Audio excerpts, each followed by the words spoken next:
ठीक है, स्टार्ट करते हैं। तो हम लोगों ने इरिगेशन में हम लोग इरिगेशन की बहुत सारी यूनिट पढ़ चुके हैं, पर इरिगेशन हमारे लास्ट का एक दो टॉपिक बचा हुआ है। और जैसे कि मेरे को बहुत सारे स्टूडेंट्स ने बोला था कि सर आप इरिगेशन और हमारा मार्च या अप्रैल तक हमारा आप इरिगेशन या फ्लूइड कंप्लीट करा देना। देखो मैं आपसे भी डिस्कस कर रहा हूं, अप्रैल तक आपका हम लोग फ्लूइड भी कंप्लीट कर लेंगे, फ्लूइड मैकेनिक्स। मैंने अप्रैल तक दो ही सब्जेक्ट, देखो कुछ स्टूडेंट ने ट्रांसपोर्टेशन के लिए भी बोला, ट्रांसपोर्टेशन भी इंपॉर्टेंट है क्योंकि देखो तीन हमारे टॉपिक्स हैं। जैसे अगर हम दो सब्जेक्ट्स की बात करें, एफएम अभी हमने स्टार्ट करा था, एफएम की हमने 4 टॉपिक्स 4 यूनिट कंप्लीट कर ली थी। इरिगेशन में भी हमारे बहुत सारे, मतलब अगर इरिगेशन की बात करूं तो 80% इरिगेशन हमारा ऑलरेडी कंप्लीटेड है, 80% हमारा इरिगेशन ऑलरेडी कंप्लीटेड है। तो अगर हम 20% इरिगेशन पढ़ लेंगे तो हमारा इरिगेशन कंप्लीट हो जाएगा। उसी तरीके से ट्रांसपोर्टेशन भी हमारा 20 या 25% बैलेंस है, हम वो कंप्लीट कर लेंगे तो हमारा ट्रांसपोर्टेशन भी हो जाएगा। तो कहने का मतलब फिर भी ये है यार, फ्लूइड मैकेनिक्स और इरिगेशन की बहुत ही ज्यादा डिमांड है। कुछ स्टूडेंट की मार्च तक है, कुछ स्टूडेंट्स की अप्रैल तक है, तो ये तो कंप्लीट कराना पड़ेगा। तो इसलिए मैं इरिगेशन स्टार्ट करूंगा। ये टॉपिक हम पढ़ चुके थे, देखो मैं आपको बता देता हूं। हमने अपने इरिगेशन सब्जेक्ट में जो लास्ट टॉपिक कंप्लीट करा था या लास्ट टॉपिक स्टार्ट करा था, कंप्लीट तो नहीं करा था, हमने स्टार्ट करा था, थोड़ा बहुत उसमें पढ़ लिया था, वो था हमारा कैनाल रेगुलेशन वर्क्स।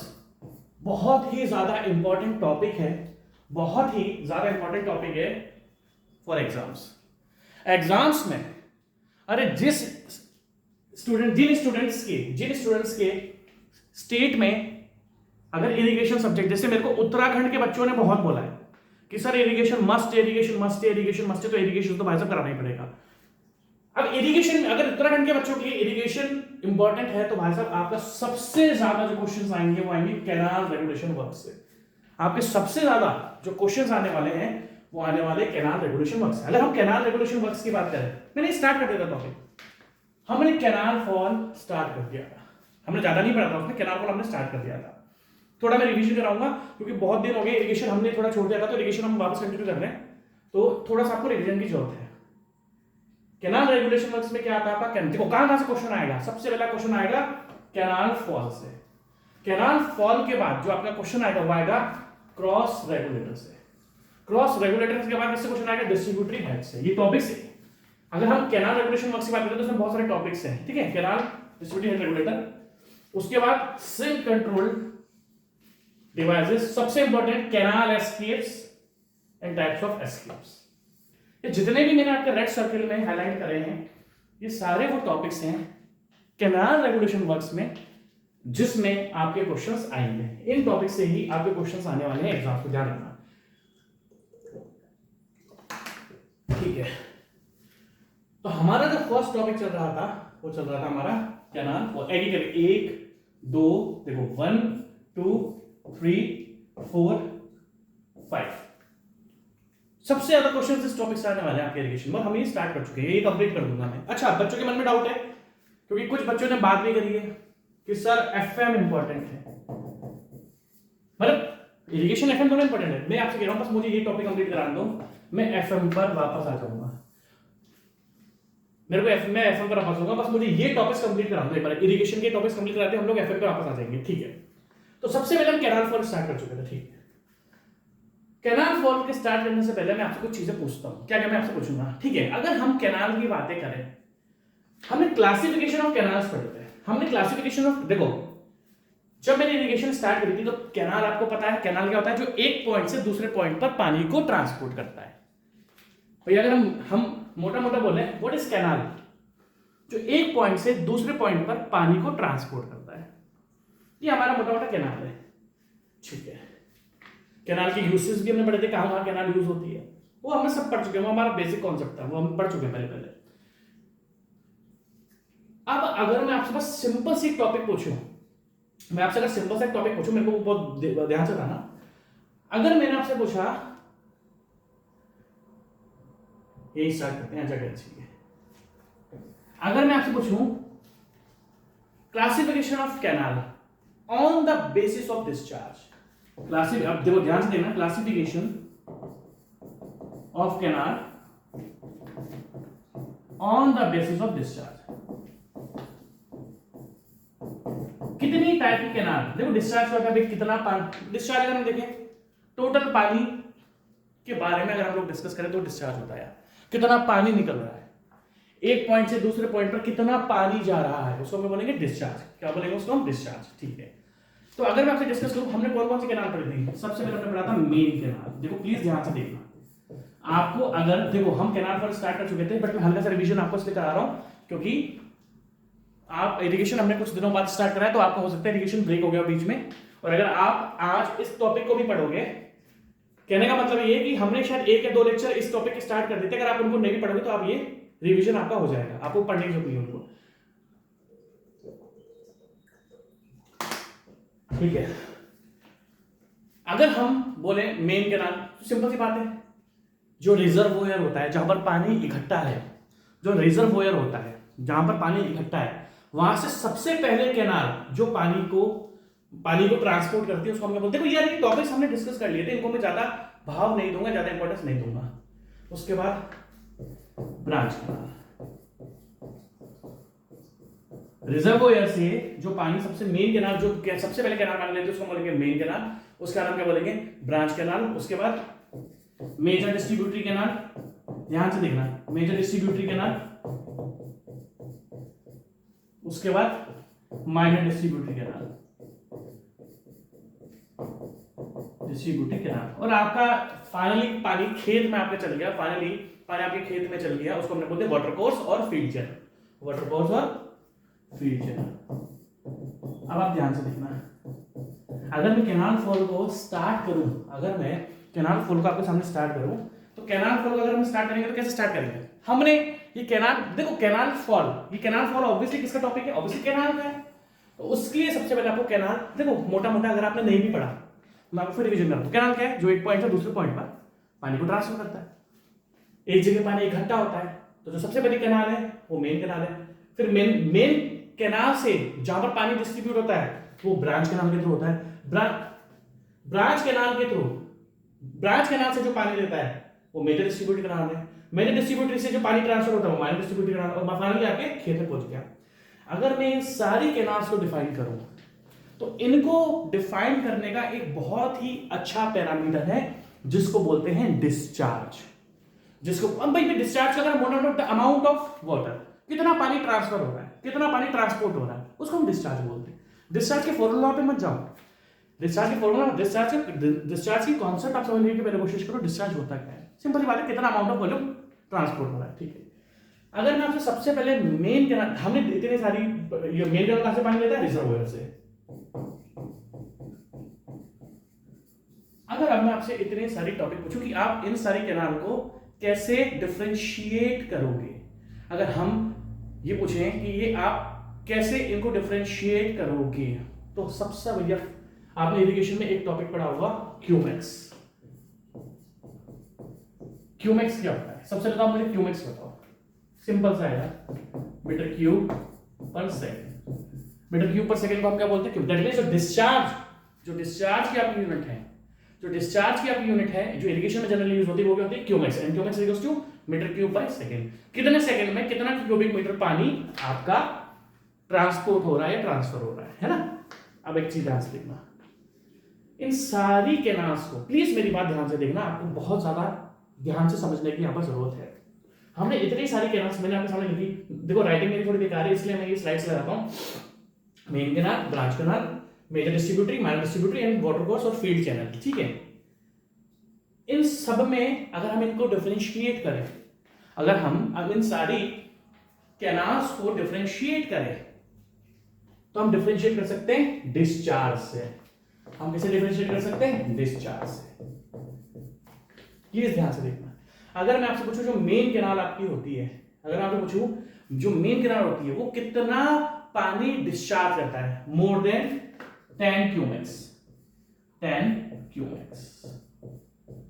हम उस कैनाल को मेन कैनाल बोलेंगे जो 10 cumecs. And what is 1 cumec? Metre cube पर सेकंड। मीटर क्यूब क्या है? पानी का वॉल्यूम, और कितने सेकंड में, एक सेकंड में कितना पानी का वॉल्यूम ट्रांसपोर्ट हो रहा है। तो मेन कैनाल क्या होती है? जिसकी डिस्चार्ज कैपेसिटी कितनी होती है? 10 क्यूमेक्स। ठीक है, अब व्हाट इज ब्रांच कैनाल? जो 5 से 10 क्यूमेक्स को ट्रांसपोर्ट करता है, 5 से 10 क्यूमेक्स को, देखो अगर मोट कोई ऐसी कैनाल है जो 10 क्यूमेक्स पानी से ज्यादा आपका डिस्चार्ज वहां से उस कैनाल का डिस्चार्ज है, जिसकी कैपेसिटी है कि वो 10 क्यूबिक मीटर पर सेकंड पानी को डिस्चार्ज कर रहा है, वहां से पानी निकल रहा है, उस कैनाल को हमने बोल दिया मेन कैनाल। और अगर आपकी कोई ऐसी कैनाल है जिसकी लिमिट है 5 से 10 क्यूबिक, मतलब इसकी जो डिस्चार्ज कैपेसिटी है वो कितनी है 5 से 10 क्यूबिक, तो हम उसको बोलेंगे ब्रांच कैनाल। हम उसको क्या बोलेंगे? Branch canal. अगर आप मेजर डिस्ट्रीब्यूटेड कैनाल के बारे में आपसे बात करें, सिंपल सा है 0.25 cubics to 5 cubics, 0.25 cubics to 5 cubics. अगर किसी कैनाल में से 0.25 से लेकर 5 क्यूबिक पानी डिस्चार्ज हो रहा है तो उस कैनाल को हम क्या बोलते हैं? Major distributary canal. और अगर माइनर की बात करें, लेस देन 0.25 क्यूबिक्स। अब ये टॉपिक मैंने आपके सामने क्यों स्टार्ट करा? क्योंकि देखो मेरा एक सिंपल सा फंडा है कि अगर आप मान लो आपने इरिगेशन 1 साल पहले पढ़ के छोड़ दिया, मान लो आपने इरिगेशन 1 साल पहले पढ़ के छोड़ दिया, आपने इरिगेशन 1 साल पहले पढ़ के छोड़ दिया, ठीक है, तो हो सकता है कि आप बोलोगे कि सर आपने भी थोड़ा ब्रेक लिया। हाँ मैंने भी ब्रेक लिया, तो क्या सर हम अब रिवीजन कैसे करें? नहीं, इस टॉपिक को मैं ऐसा पढ़ाऊंगा कि आप अगर इरिगेशन आपने 1 साल से नहीं पढ़ी और आप अगर इस टॉपिक को समझना चाहते हो तो इस टॉपिक को भी समझ लोगे without reading the concepts of previous topics, क्योंकि सारे कॉन्सेप्ट मैं आपसे डिस्कस करूंगा, ठीक है। तो कैनाल का मतलब समझ में आ गया भैया, जितना डिस्चार्ज क्या होता है, अमाउंट ऑफ वाटर या वॉल्यूम ऑफ वाटर जो वहां से निकल रहा है, वहां से ट्रांसपोर्ट हो रहा है, और उसकी यूनिट होती है क्यूबिक्स। और इन सारे कैनाल्स के को जो हम डिफरेंशिएट करते हैं, हम कर सकते हैं on the basis of discharge. अब अगर आपने एक मोटी बात डिस्कस करी तो हर जगह हर कैनाल का डिस्चार्ज अलग अलग है, हर कैनाल का डिस्चार्ज अलग अलग है, ये आपको बहुत ध्यान से देखना पड़ेगा। फील्ड चैनल जो हमारे खेत वेत में आ रहा है वो फील्ड चैनल हो गया, ठीक है। अब अगर मैं आपसे आगे की बात डिस्कस करूं, आपको ये मोटा मोटा पता लग चुका है कि सर हर कैनाल का जो आपका डिस्चार्ज है वो अलग अलग है। आ जाओ इधर, इस टॉपिक पर आओ आप, ये बहुत इंपॉर्टेंट टॉपिक है, ठीक है। अब मैं आपको एग्जांपल देता हूं। कुछ दिनों पहले, और वैसे तो मैं तो रोड की अगर आप बात करोगे तो मुझे रोड का जो एक्सपीरियंस है वो तो बहुत सालों का है, बहुत साल हो चुके हैं मुझे रोड बनवाते बनवाते हैं। अब क्या है भाई, एक बहुत अच्छे से ध्यान से देखना, ये ग्राउंड लेवल है, ऐसे एक ग्राउंड लेवल ऐसी मिट्टी है, पगडंडी जिसको हम बोलते हैं। आपको प्लीज ध्यान से देखना पड़ेगा, कैनाल फॉल एक बहुत इंपॉर्टेंट टॉपिक है और मैं बिल्कुल बेसिक से लेके चलूंगा जो आपको बहुत अच्छे से समझ में आएगा। अगर मैं आपसे डिस्कस करूं, एक ग्राउंड कोई भी मिट्टी है, मान लो आपके घर के सामने का पार्क है, जो आपके घर के सामने का पार्क है, मेरी बात ध्यान से सुनना, हमारे घर के सामने का जो पार्क है, एक्चुअली मेरा कोटा में जो घर है उसके घर के सामने बहुत अच्छा पार्क है, और सरकार पार्क को छेड़ने नहीं देती है। बस मैं आपको पार्क का एग्जांपल इसलिए दे रहा हूं ताकि आप उसकी मिट्टी समझ सको।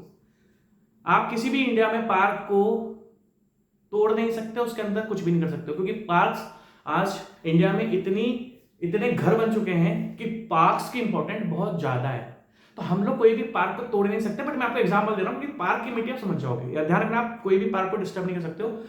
सरकार का पार्क्स पर बहुत ज्यादा, जो आपके घर के सामने पार्क है या घर के पास पार्क है, उस पर बहुत ज्यादा ध्यान होता है। बट अगर हम पार्क की एग्जाम्पल लेते हैं, अब पार्क में होता है घास लगी हुई होती है, पार्क में क्या होता है, घास लगी हुई होती है। अब मान लो उस पार्क में उस घास वाली मिट्टी पर, देखो मैं पार्क के लिए बिल्कुल नहीं बोलूंगा, पार्क आप छेड़ नहीं सकते हो, ये बिल्कुल गैर कानूनी है अगर आप पार्क को छेड़ते हो तो। बट पार्क में मिट्टी कैसे होती है, मिट्टी होती है, लूज सॉइल होती है, उसके ऊपर घास लगी हुई होती है। अब उस मिट्टी को कंसीडर करो, अब ऐसी कोई जगह है जहां पर उस पार्क जैसी मिट्टी है जिसमें कुछ भी नहीं होता। अब आपको वहां पर बनानी है रोड, अब आपको क्या बनानी पड़ती है, रोड। प्लीज मेरी बात ध्यान से देखना। अब आपको बनानी है एक पार्क जैसी मिट्टी जो है लूज सॉइल, उस पार्क की मिट्टी को इमेजिन करो, क्या होता है, कुछ भी नहीं होता। उसमें आपका फुटपाथ होता है, पार्क के अंदर घास लगी हुई होती है, बच्चे खेलते हैं, झूले लगे हुए होते हैं। अब मान लो एक ऐसा एरिया है जहां पर घास लगी हुई है और वहां पर हमको रोड बनानी है। तो भैया रोड ऐसे नहीं बनती पहले। अब ये देखो ध्यान से, प्लीज ध्यान से देखना। अब ये जो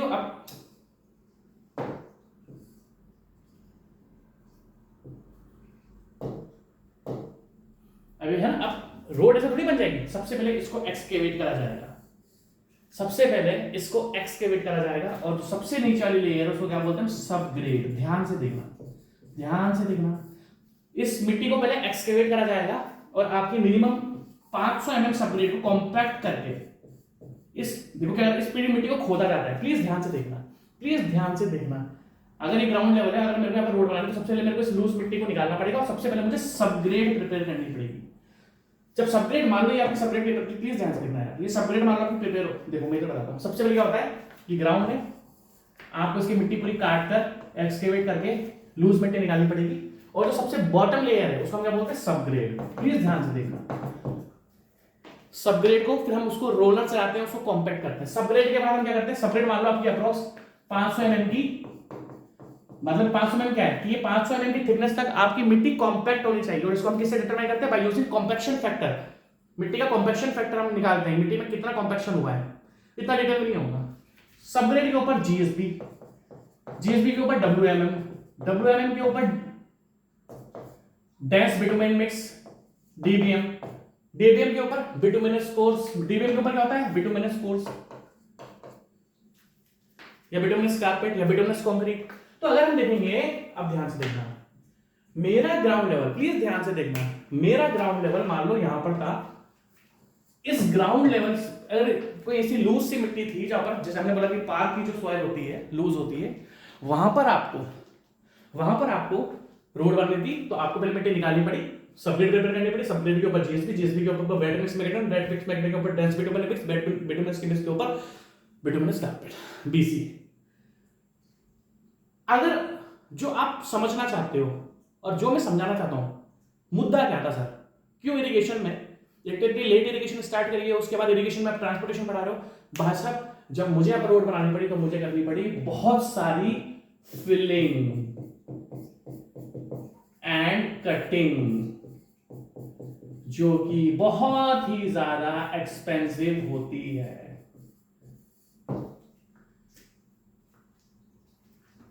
प्लीज ध्यान से देखना, जब मुझे रोड बनानी थी तो मुझे करनी पड़ी बहुत सारा एक्सकेवेशन। एक्सकेवेशन का मतलब क्या होता है, कटिंग, और कटिंग करने के बाद मुझे बहुत सारी फिलिंग करनी पड़ी। Same goes with the canal falls. Canal falls की जरूरत कहां पड़ती है, कहां पड़ती है, अब ध्यान से देखना। अब देखो, बहुत ध्यान से देखना, ध्यान से देखना, प्लीज ध्यान से देखना, बहुत इंपॉर्टेंट है। मैं आपकी थोड़ी मोटी लाइन कर देता हूं, देखो ध्यान से। आपको एक लाइन बना रहा हूं मैं, ये देखो, ये स्केच हर बुक के अंदर है। बच्चा इस स्केच को बहुत ही कम इंपॉर्टेंस देता है। आपको सबसे पहले ये स्केच पढ़ना पड़ेगा, ध्यान से देखना। कोई देखो, जो कैनाल जाती है वो जमीन पर ही तो जाती है, कोई भी कैनाल जाती है तो वो जमीन पर ही तो जाती है। अब जैसे मैं आपसे एग्जांपल लेता हूं, हरिद्वार, ऋषिकेश। अगर मैं आपसे एग्जांपल लूं हरिद्वार, ऋषिकेश, तो हरिद्वार तो जनरली ग्राउंड, हरिद्वार क्या है, फ्लैट है, हरिद्वार फ्लैट एरिया है, हरिद्वार फ्लैट एरिया है। और वहीं पर हम ऋषिकेश पर जाए तो ऋषिकेश पे स्लोप आती है। जब आप ऋषिकेश पे चढ़ोगे तो ऋषिकेश पर चढ़ाई है। This is Haridwar. Haridwar generally flat है, क्योंकि मैंने तो आज तक हरिद्वार में पहाड़ देखे नहीं होंगे तो मुझे पता नहीं, पर जितनी बार मैं हरिद्वार गया हूं वहां पर मैंने कभी भी पहाड़ नहीं देखे हैं। पर जैसे ही आप ऋषिकेश पे आते हो तो आपको चढ़ाई करनी पड़ती है। आपको क्या करनी पड़ती है, चढ़ाई करनी पड़ती है। कहने का मतलब क्या है, आप प्लीज ध्यान से देखना। हर जगह अगर मैं हरिद्वार की बात करूं तो हरिद्वार फ्लैट है, क्योंकि मैंने तो फ्लैट ही देखा हरिद्वार को। और जैसे ही हम हरिद्वार से ऋषिकेश, जब आप हरिद्वार से ऋषिकेश जाओगे तो आपको चढ़ाई करनी पड़ती है। दैट मीन्स हर जगह की अवेलेबल ग्राउंड स्लोप अलग अलग होता है।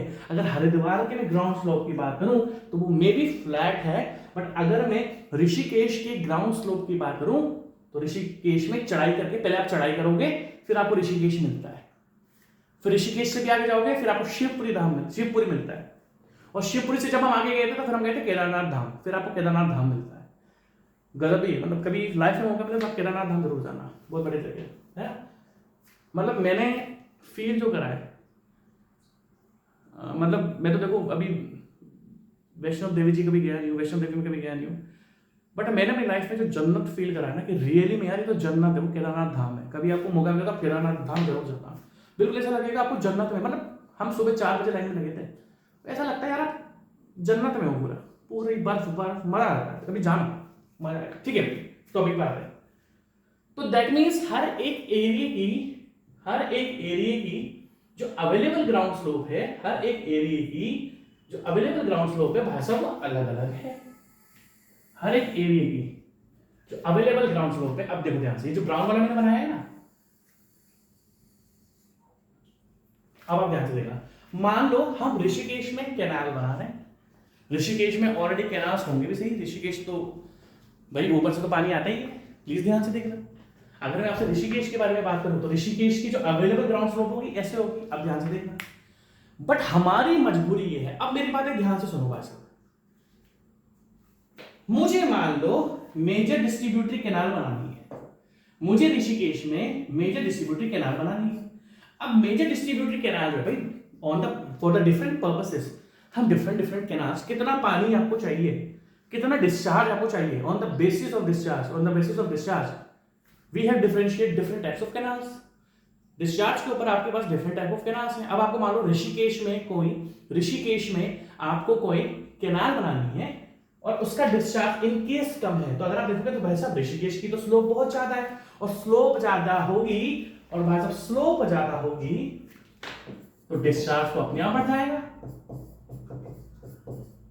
डिस्चार्ज इंक्रीज हो जाएगा ना भाई, ग्रेविटेशनल फोर्स लगेगा। और जैसी ग्रेविटेशनल फोर्स लगेगा, मान लो ऋषिकेश में हमने अवेलेबल ग्राउंड स्लोप दी, जो वो इस तरीके से उसकी ग्राउंड स्लोप है ऋषिकेश में, आपको इस पॉइंट से लेके इस पॉइंट है ना, मान लो ये पॉइंट ए है, ये पॉइंट बी है, और ए और बी पॉइंट के बीच की जो स्लोप है, ए और बी पॉइंट के बीच की जो स्लोप है वो तो बहुत ही ज्यादा इंक्लाइंड है। और मुझे तो भाई साहब मेजर डिस्ट्रीब्यूटरी या माइनर डिस्ट्रीब्यूटरी कैनाल जिसमें पॉइंट ऑफ है, और अगर आपने स्लोप इतनी ज्यादा दे दी तो डिस्चार्ज तो बढ़ जाएगा because of the gravitational force. तो होता क्या है भाई साहब, अब देखो, अब आपके पास ऑप्शन क्या है, इन केस मान लो मैं मेजर डिस्ट्रीब्यूटरी कैनाल को डिजाइन कर रहा हूं, प्लीज ध्यान से देखना। तो हमारी मेजर डिस्ट्रीब्यूटरी कैनाल की स्लोप ऐसा कम होगी, अगर स्लोप आपने ज्यादा रख दी, देखो दिस इज अवेलेबल, देखो लिखा हुआ भी इन्होंने, this is available ground slope of Rishikesh, और आपको वहां पर मेजर डिस्ट्रीब्यूटरी कैनाल करनी है जिसका तो डिस्चार्ज कम होता है, तो उसको तो आपको एक पर्टिकुलर डिजाइन स्लोप पे रखना पड़ेगा, एक डिजाइन स्लोप होती है। अब डिजाइन स्लोप क्यों दी जाती है, ताकि ग्रेविटेशन के कारण पानी फ्लो करता रहे। आपने देखा होगा कैनाल में हर जगह स्लोप होती है, स्लोप क्या होता है, किसी भी एंगल पर इंक्लाइंड। अगर हम स्लोप की बात करें, स्लोप क्या होता है भाई, किसी भी एंगल पर इंक्लाइंड कोई चीज है तो हम उसको स्लोप बोलते हैं, ठीक है। हम दो लाइंस के बीच में कंपैरिजन करते हैं, वर्टिकल और हॉरिजॉन्टल, ठीक है। अब मुझे तो मेजर डिस्ट्रीब्यूटरी कैनाल दे, अब देखो कहानी क्या है, अब देखना, मान लो ए और बीच में जो डिफरेंस है वो है, ए और बीच में जो डिफरेंस है वो है आपका 80 किलोमीटर, ए और बी में जो डिफरेंस है भाई साहब हो गया आपका 80 किलोमीटर। आप डिजाइन कर रहे हो भाई अलग अलग पर्पस के अलग अलग कैनाल है, मान लो हम ए और बी के बीच में जो कैनाल डिजाइन कर रहे हैं, हम ए और बी के बीच में जो कैनाल डिजाइन कर रहे हैं वो आपकी मेजर डिस्ट्रीब्यूटरी कैनाल है जिसका ज्यादा डिस्चार्ज नहीं होता, तो उसका तो हमें एक पर्टिकुलर स्लोप रखना पड़ेगा वरना डिस्चार्ज बढ़ जाएगा और फिर वो हमारा पर्पस पूरा नहीं हो पाएगा। और जहां पर हम पानी को दे रहे हैं, मान लो आपने इस स्लोप पर मेजर डिस्ट्रीब्यूटरी कैनाल बना दिया तो डिस्चार्ज ज्यादा हो जाएगा, वहां पर तो फ्लड आ जाएगा। जिस एरिया में भी आपको पानी चाहिए वहां पर तो ज्यादा पानी पहुंच जाएगा और हमें ज्यादा पानी की रिक्वायरमेंट है नहीं। इस टॉपिक को दिल से पढ़ना, वैसे भी टॉपिक बहुत इंपॉर्टेंट है, कैनाल रेगुलेशन वर्क्स, इस टॉपिक को ध्यान रखना है, बहुत इंपॉर्टेंट है, बहुत ही ज्यादा इंपॉर्टेंट है ये, ठीक है, क्योंकि आपके सारे एग्जाम्स में सबसे ज्यादा क्वेश्चन इरिगेशन में इस टॉपिक से आते हैं, ठीक है। ठीक है भाई, आगे बात करते हैं। अब होगा क्या, आपके पास ऑप्शन क्या है सर, मेरे पास ऑप्शन ये है कि अगर अवेलेबल ग्राउंड स्लोप ऐसी है और अगर मान लो मेरी डिजाइन स्लोप, क्योंकि डिजाइन स्लोप तो अकॉर्डिंग टू डिस्चार्ज की आती है, तो सर मुझे यहां से लेके यहां तक फिलिंग करनी पड़ेगी सर, मुझे यहां से लेके यहां तक फिलिंग करनी पड़ेगी, ये पूरा फिल करना पड़ेगा सर, ये पूरा फिल करना पड़ेगा सर, ये पूरा क्या करना पड़ेगा, फिल करना पड़ेगा सर, इसको पूरा मिट्टी से भरना पड़ेगा सर। अब भाई साहब 80 किलोमीटर अगर आप मिट्टी भरोगे, कटिंग करोगे, फिलिंग करोगे, 80 किलोमीटर अगर आप कटिंग फिलिंग करोगे, 80 किलोमीटर अगर आप कटिंग फिलिंग करोगे तो आपका तो भाई साहब बजट बाहर हो जाएगा, आपका बजट तो बाहर हो जाएगा। कहने का मतलब क्या है, अब ध्यान से देखना भाई साहब, अब आएगा मजा। अब मेरा कैनाल फॉल टॉपिक आने वाला है, ये आपकी अवेलेबल ग्राउंड सरफेस स्लोप थी और मेरी जो मेजर डिस्ट्रीब्यूटरी कैनाल थी उसकी स्लोप ये थी, या तो मैं इसके लेके इसके बीच में इसके बीच की जो पोर्शन है उसमें फिलिंग कर दो, 80 किलोमीटर की बात है, 80 किलोमीटर तो बहुत एक्सपेंसिव पड़ जाएगा। तो अब हम क्या करते हैं, अब आप ध्यान से देखना, हमारे बहुत सारे इंजीनियर्स जो थे बहुत ही अच्छे साइंटिस्ट, मतलब बहुत ही अच्छे साइंटिस्ट थे जिन्होंने इन चीजों को बनाया, इन चीजों के बारे में स्टडी करी, हमें बताया। तो अब करेंगे क्या, मेरी आई होप आपको टॉपिक बहुत अच्छी तरीके से समझ में आ गया कि हमें एक पर्टिकुलर डिस्चार्ज मेंटेन रखना है और जरूरी नहीं है कि हर जगह आपको वो पर्टिकुलर डिस्चार्ज मिल जाए। अब हम करेंगे क्या,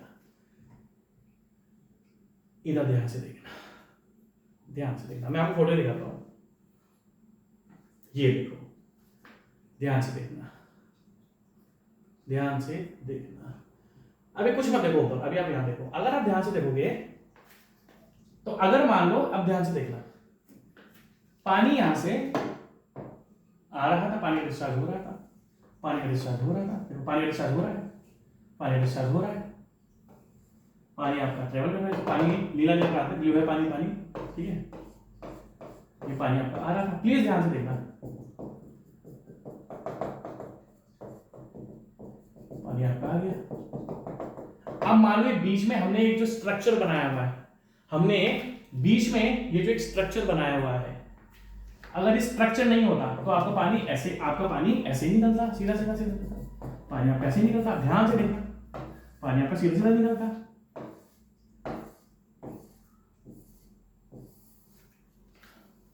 अगर बीच में स्ट्रक्चर नहीं आता। अब आप ध्यान से देखना, हमें क्या है, देखो ये क्या है, अगर पानी की हाइट की बात करें, पानी की जो हाइट होती है उसको हम क्या बोलते हैं, head of water, head of water, head of water. मैं पानी लूंगा, एक सेकंड।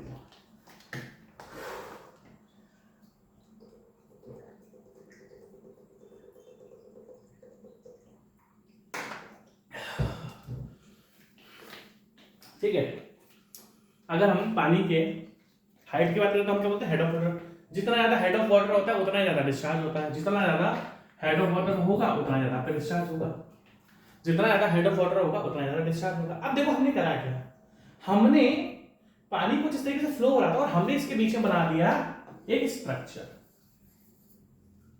किसका भी हो सकता है, पत्थर का हो सकता है, ब्रिक का हो सकता है, किसी का भी हो सकता है। देखते हैं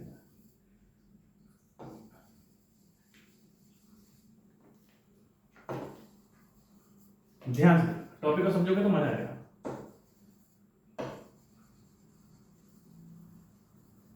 हमने क्या करा, इसके बीच में बना दिया। अब देखो होगा क्या, प्लीज ध्यान से देखना। अगर आपने ये चीज ध्यान से नहीं देखी तो आपको प्रॉब्लम हो जाएगी, टॉपिक आपको नहीं मिलेगा, ठीक है। अब ध्यान से देखना, पानी अब क्या होगा, जैसे आपने इसके पीछे बनाया, पानी का फ्लो डाउन, इसको मिटा देते ना, ये आपको बहुत ध्यान से करना पड़ेगा। अब जैसे आपने इसके बीच में एक स्ट्रक्चर बना दिया, क्या स्ट्रक्चर है ये मैं आपको बताऊंगा।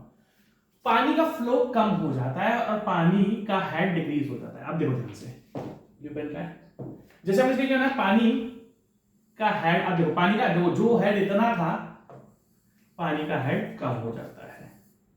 अगर आप इधर ध्यान से देखो, प्लीज ध्यान से देखना, हमने इसके बीच में एक ऐसा स्ट्रक्चर बना दिया। अब इस स्ट्रक्चर में करा क्या भाई साहब, देखो यहां पर पानी की कुछ ना कुछ वेलोसिटी होगी, यहां पर कुछ पानी की वेलोसिटी होगी, कुछ ना कुछ तो पानी की वेलोसिटी यहां पर होगी, कुछ ना कुछ पानी की यहां पर वेलोसिटी है। तो पानी की जो वेलोसिटी है, जैसे ही पानी इस चीज से टकराया, पानी अगर वेलोसिटी है, पानी का कुछ मास भी है, तो पानी की जो काइनेटिक एनर्जी होती है वो डिसिपेट हो जाती है। डिसिपेट मतलब कम हो जाती है। जैसे ही पानी से टकराएगा, पानी की जो भाई जैसे से टकराएगा, जो वेलोसिटी पहले कुछ ज्यादा वैल्यू में थी, जैसे से टकराएगा पानी की वेलोसिटी कम हो जाएगी। ऑब्वियसली अगर आपने एक स्ट्रक्चर इनके पीछे बना दिया, यहां पर पहले h1 इतना था, ये पूरा यहां से हेड मान लो h1 था, अगर आप देखोगे तो आपके पास हेड कम है, दिस इज h2। तो अगर आप ध्यान से देखोगे तो क्या होगा, पानी कुछ वेलोसिटी जैसे से टकराई, वेलोसिटी कम हो जाएगी, वेलोसिटी कम हो जाएगी तो काइनेटिक एनर्जी भी आपकी डिसिपेट हो जाएगी। काइनेटिक एनर्जी भी क्या हो जाती है, डिसिपेट हो जाती है। जैसे काइनेटिक एनर्जी डिसिपेट होती है मतलब कम हो जाती है, आपका पानी का हेड कम हो जाता है। पहले ज्यादा हेड था, अब कम हेड है। जहां से पानी आ रहा है उसको हम बोलते हैं अपस्ट्रीम, जहां से पानी आ रहा है इस साइड से आ रहा है, और कहां पर जा रहा है, इस साइड, हम इसको बोलते हैं down stream, down stream, upstream and down stream, ठीक है भाई, ठीक है, ध्यान से देखना। अब ये जो बीच में हमने भाई साहब ये स्ट्रक्चर है ना, ये वाला, इसको हम इस वाले स्ट्रक्चर को हम बोलते हैं कैनाल फॉल। ये है आपकी कैनाल फॉल। समझे आप मेरी बात? अब आप ध्यान से देखना, मैं आपको दो केसेस समझाऊंगा। एक था कि हमने यहां से लेके यहां तक मिट्टी भरी, फिलिंग करी, कटिंग भी करनी पड़ेगी कुछ जगह, कुछ जगह। समझे मेरी बात? आपको मिट्टी भरनी पड़ी थी, कटिंग करनी पड़ी थी, बट अब आप क्या करोगे, आप बीच में ही एक ऐसा स्ट्रक्चर दे दोगे जिसके कारण हेड कम हो जाएगा, हेड के कारण डिस्चार्ज भी कम हो जाएगा। जिसके कारण हेड कम हो जाएगा, हेड मतलब हाइट ऑफ वाटर, और हेड के कारण आपका डिस्चार्ज भी कम हो जाएगा। तो क्यों ना हम इन्हीं स्ट्रक्चर्स को बनाएं, भाई थ्रू आउट 80-90 किलोमीटर की फिलिंग करने से अच्छा है, 80-90 किलोमीटर की फिलिंग करने से अच्छा है कि हम लोग एक ही जगह एक स्ट्रक्चर बना दें। हम लोग एक ही जगह स्ट्रक्चर बना देते हैं ना, हम लोग एक ही जगह स्ट्रक्चर बना देंगे। फायदा क्या होगा इससे? आपको लंबी फिलिंग नहीं करनी पड़ेगी। तो that means what are canal falls? Canal falls आपके ऐसे स्ट्रक्चर होते हैं जो हेड को रिड्यूस कर देते हैं फॉर रिड्यूसिंग द डिस्चार्ज, और हमें लंबी फिलिंग नहीं करनी पड़ेगी। आप समझ गए कैनाल फॉल्स? अब देखो, what is canal fall? Whenever the available ground slope is steep, मतलब ज्यादा है, क्या है आपकी, बहुत ज्यादा है, then the design bed slope of the channel, जितनी भी, ये देखो कि हमारी डिजाइन स्लोप तो मतलब हमें मेजर डिस्ट्रीब्यूटरी कैनाल को करना था, तो हमारी डिजाइन स्लोप तो ये थी for maintaining the discharge, but आपकी जो अवेलेबल ग्राउंड स्लोप है वो क्या आपकी ज्यादा है। The difference is adjusted by, अब इन दोनों का जो डिफरेंस है is adjusted by constructing vertical falls और वर्टिकल ड्रॉप्स। इन्हीं वर्टिकल फॉल और वर्टिकल ड्रॉप्स को देखा नहीं था आपने? हमने क्या करा था, एक स्ट्रक्चर बना दिया था, हमने एक स्ट्रक्चर बना दिया था जिस कारण आपका स्लोप या जिस कारण आपका हेड जो है वो कम हो गया था, और कम के हमें डिस्चार्ज भी मिल गया था। ठीक है, तो इसमें तो आपको ये इंपॉर्टेंट है, whenever the available natural ground slope is steep then the designed slope of the channel, the difference is adjusted by constructing vertical falls or drops in the canal at suitable intervals। बीच में बनाती है, ये नहीं है ना, हमें through out नहीं बनाने, बीच में बनाने। जैसे आप समझ लो, पहले अगर मैंने आपको रोड वाला एग्जांपल दिया था, तो रोड वाले एग्जांपल में आपको क्या करना पड़ा था, रोड वाले एग्जांपल में आपको पूरी कटिंग फिलिंग करनी पड़ी थी, और यहां पर आप क्या करोगे, बीच में 2-4 आपने दे दिए तो आपको कटिंग फिलिंग पूरी आपकी बच जाएगी। ठीक है, इस लाइन में इंपॉर्टेंट था। ठीक है, हाँ, एक और चीज ये भी इंपॉर्टेंट है। अब होगा क्या, देखो ध्यान से देखना, आपको इस तरीके से कैनाल फॉल, अगर आप आपको ध्यान से देखोगे, हमने यहां पर पानी लेकर आए, पानी बहुत तेज आ रहा था, फिर पानी एकदम से रिड्यूस हो गया। आपको पानी की वेलोसिटी इस तरीके से मेंटेन करनी है, पानी की वेलोसिटी आपको इस तरीके से मेंटेन करनी है कि ना तो इसमें सिल्टिंग होनी चाहिए और ना इसमें स्कोरिंग होनी चाहिए, स्कोरिंग। अब अगर आप इरिगेशन थोड़े बहुत भूले नहीं हो, तो हमने ये हमेशा से पढ़ा है, कि कोई भी कैनाल हो या कोई भी चैनल हो, तो उसमें फ्लो इस तरीके से, मतलब उसमें डिस्चार्ज इस तरीके से होना चाहिए। अगर मान लो पानी में कोई, मान लो सेडिमेंट, देखो मैं आपको बताता हूं, दो चीजें होती हैं। कौन सा पेन यूज करें? पेन तो हमने सारे यूज कर लिए, येलो। देखो इसमें थोड़े बहुत सेडिमेंट मतलब छोटे-छोटे पार्टिकल्स आ रहे थे। देखो ध्यान देना, इसमें थोड़े बहुत क्या आ रहे थे, पार्टिकल्स आ रहे थे, इसमें थोड़े बहुत आपके पार्टिकल्स आ रहे थे। सेडिमेंट होता है, मिट्टी आ रही है, छोटे-छोटे एग्रीगेट आ रहे हैं। तो हमें हमेशा कैनाल फॉल को इस तरीके से कंस्ट्रक्ट करना है कि अगर ये सेडिमेंट्स यहां पर आ रहे हैं, तो ना तो वो सेडिमेंट यहां पर इकट्ठे होने चाहिए, और ना ही ये सेडिमेंट्स इस वाले सरफेस को, ये जो आपकी डाउनस्ट्रीम साइड है, यहां पर इसको डैमेज करते हैं। देखो थोड़ा ध्यान से देखना, इसको डैमेज करते हैं। अगर भाई देखो पानी है, रिवर है या कहीं से भी आपको पानी आ रहा है, तो उसमें छोटे-छोटे सेडिमेंट्स, मतलब छोटे-छोटे पार्टिकल्स हो सकते हैं। अभी छोटे-छोटे पार्टिकल मान लो एग्रीगेट तैर कर आ रहे हैं, तो एग्रीगेट क्या करेंगे, अगर मान लो एग्रीगेट यहां पर आ रहे हैं, और एग्रीगेट अगर मान लो यहां पर नीचे बैठ गए, नीचे क्या हो गया आपके, बैठ गए, तो ये इस वाले सरफेस को डैमेज नहीं कर देंगे, नीचे बैठ जाएंगे तो उस सरफेस को क्या करेंगे, डैमेज कर देंगे। तो हमें हमेशा कैनाल फॉल को इस तरीके से कंस्ट्रक्ट करना चाहिए कि पानी के अंदर अगर कुछ सेडिमेंट्स भी हैं तो ना तो वो बैठे और ना वो इस सरफेस को डैमेज करते, इसको बोलते हैं इरोजन। अगर मान लो तो हम करेंगे क्या, हम पानी की ऐसी वेलोसिटी रखेंगे, हम अपने डिस्चार्ज को इस तरीके से मेंटेन करेंगे कि उसमें ऐसी वेलोसिटी होनी चाहिए कि अगर कोई सेडिमेंट्स आ रहे हैं तो वो तैरकर सस्पेंशन में ही आगे निकल जाएंगे, ना तो वो बैठेंगे और ना वो स्काउरिंग, मतलब ना तो वो बैठेंगे और ना वो उस पोर्शन को डैमेज करेंगे। तो हमें इसमें इस पॉइंट में लिखा था इरिगेशन, आप देखो ध्यान से, irrigation canal are designed for prescribed bed slope. हमें इस तरह, अब समझ रहे हो, अब अगर आपने ये भी बोला कि सर इन सब में स्लोप हमें क्यों रखनी है, आपको स्लोप इसलिए रखनी पड़ेगी, एक तो क्यों, एक तो आपका पानी ट्रांसपोर्ट हो, भाई इरिगेशन जो कैनाल होती है उसमें सब में कुछ ना कुछ स्लोप होता है और सब में ग्रेविटेशन हो सकता है, तो आपको हर एक कैनाल की एक स्लोप, एक पर्टिकुलर, चाहे मेन कैनाल हो, चाहे आपकी डिस्ट्रीब्यूटरी कैनाल हो, माइनर डिस्ट्रीब्यूटरी कैनाल हो, ब्रांच कैनाल हो, वाटर कोर्स हो, सबकी स्लोप रखनी पड़ती है, क्योंकि भाई साहब ग्रेविटेशन फ्लो के कारण पानी बहेगा, पहले तो ग्रेविटेशन फ्लो के पानी बहेगा, और अगर इन केस उसमें कुछ सेडिमेंट्स हैं तो ना तो वो वहां पर बैठेंगे किसी एक जगह पर और ना वो सरफेस को डैमेज करेंगे, उसको बोलते हैं nor silting nor scouring. Irrigation canals are designed for a prescribed depth slope so that the velocity becomes non silting. Non silting मतलब ना बैठेंगे और ना बैठने के बाद उसको वो डैमेज करेंगे। तो हमें अपना कैनाल फॉल भी इस तरीके से ही डिजाइन करना है, इस तरीके से उसको डिजाइन करना है कि आपकी जो पानी की वेलोसिटी है और पानी के अंदर अगर कोई सेडिमेंट्स हैं, पानी के अंदर अगर सेडिमेंट्स हैं तो वो उस एरिया को अगर कहीं पर बैठ जाते हैं तो या सेटलमेंट हो जाता है तो वो उस एरिया को डैमेज ना करें, ठीक है। इसमें इंपॉर्टेंट यही है। अब देखो सबसे पहले अब हम चालू कर रहे हैं कैनाल फॉल्स। कितने टाइप के कैनाल फॉल होते हैं, बहुत टाइप होते हैं, 7 टाइप के होते हैं, और इन सबसे क्वेश्चन आपके पास आएंगे, ध्यान रखना, इन सबके पास आपके पास क्वेश्चन आएंगे। देखो बहुत सारे कैनाल फॉल्स हैं, अगर हम सबसे पहले बात करें, सबसे पहले जो कैनाल फॉल यूज हुआ था, जो बहुत पहले यूज हुआ था, अब आपको पता लग गया what is canal fall. Canal fall क्या करता है, कैनाल फॉल पानी के हेड को कम कर देता है और हमें जो एक स्लोप चाहिए, हमें जो एक स्लोप चाहिए वो एक पर्टिकुलर स्लोप हमको मिल जाती है। कैनाल फॉल तो यही करता है। मुझे पर टाइम देखने दो कि कितना हो गया, ठीक है, टाइम तो मेरे से थोड़ा हो गया, टाइम हो गया थोड़ा, मैं आपको शाम को लेक्चर दूंगा वाला, फिर हम टाइप ऑफ कैनाल्स वहां से स्टार्ट करेंगे, ठीक है। आप अगर आप टेंशन ना लो।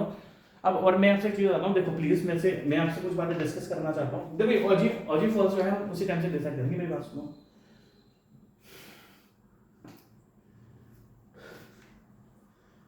एफएम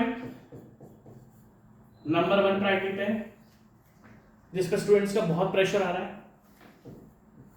इरिगेशन सेकंड प्रायोरिटी पे, जिसका बच्चों का प्रेशर आ रहा है। ट्रांसपोर्टेशन का भी प्रेशर आ रहा है। अब अगर मैं आपसे आगे की बात डिस्कस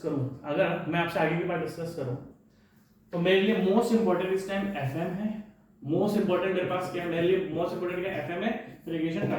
देखो ट्रांसपोर्टेशन की भी बच्चों ने बोला, ऐसी बात नहीं है, और हम एक्चुअली यार देखो डिफरेंट स्टेट्स हैं, डिफरेंट स्टेट्स हैं और उसमें डिफरेंट स्टूडेंट्स हैं, डिफरेंट स्टेट्स हैं, उसमें डिफरेंट स्टूडेंट्स हैं, और हमें तो सबकी सुननी है ना। बट अगर मेजर है आप प्लीज, क्योंकि मेरे को देखो एक बहुत अच्छा स्टूडेंट है, पढ़ता भी है, उसने ट्रांसपोर्टेशन बोला, मैं उसके दिल की फीलिंग समझ सकता हूँ। बट सबसे पहले यार ये दोनों टॉपिक्स मेरे लिए बहुत इंपॉर्टेंट है, क्योंकि इन दोनों उत्तराखंड के स्टूडेंट्स की बहुत ही ज्यादा डिमांड आई है कि सर आप इनको कंप्लीट कर दो। और आपके मन में डाउट होगा कि सर आप एफएम की आपने 4 यूनिट करा दिया, कुछ बच्चों ने बोला कि सर आप एफएम को ही कंटिन्यू करो। यार मैं अभी एफएम, इरिगेशन मेरा थोड़ा सा बच रहा है, इरिगेशन कंप्लीट हो जाएगा तो आपका ही फायदा है ना। इरिगेशन को लेके मैं आपको बोल रहा हूँ कि अप्रैल तक मेरा टारगेट है दोनों कंप्लीट करने का, अप्रैल तक दोनों कंप्लीट, और उसके बाद में ट्रांसपोर्टेशन 100% स्टार्ट करके ट्रांसपोर्टेशन कंप्लीट कर दूंगा, पक्की बात है। बट यार ये दोनों सब्जेक्ट्स में मुझे टाइम लगेगा, तो आपसे रिक्वेस्ट है इन दोनों सब्जेक्ट्स के लिए मुझे टाइम दे दो, क्योंकि अगर आपने इन दोनों सब्जेक्ट्स के लिए मुझे टाइम नहीं दिया तो सब कुछ डिस्टर्ब। अब आपको मैं एक बात बताता हूँ, अभी आपके बीच में कुछ दिनों का ब्रेक आ गया ना, आपको पता है, मैं आपको बताता डिस्टर्ब बताता हूँ। एफएम चल रहा था ना, अगर एफएम ही चलता रहता ना तो एफएम पे आपको है ना, मैं कम से कम है ना 5 से 6 लेक्चर और दे देता। मुझे भी मेंटली फिट होना पड़ता है एकदम से सब्जेक्ट चेंज करने के लिए। अगर मैं एफएम में कंटिन्यू कर रहा होता ना, आपको पता है मैं एफएम अच्छा खासा कंटिन्यू चल रहा था ना हमारा, एफएम चला रहा था मैं अच्छा सा, हमारी 4 यूनिट में कंप्लीट हो गई। स्टूडेंट मेरे को इरिगेशन एक बार से मेरे को सब्जेक्ट स्विच करने में टाइम चाहिए यार, मैं एकदम से नहीं कर पाता, मुझे मेंटली प्रिपेयर, क्योंकि ना मेरा मन अभी मैं एफएम पढ़ा रहा हूँ तो एफएम में पढ़ा रहा हूँ, तो प्लीज मुझे एकदम से सब्जेक्ट स्विच करने के लिए आप ना बोले यार, आप सब्जेक्ट स्विच करने के बाद तो मुझे प्रॉब्लम हो जाती है। चलो इसको इवनिंग में करते हैं, टेक केयर, बाय बाय।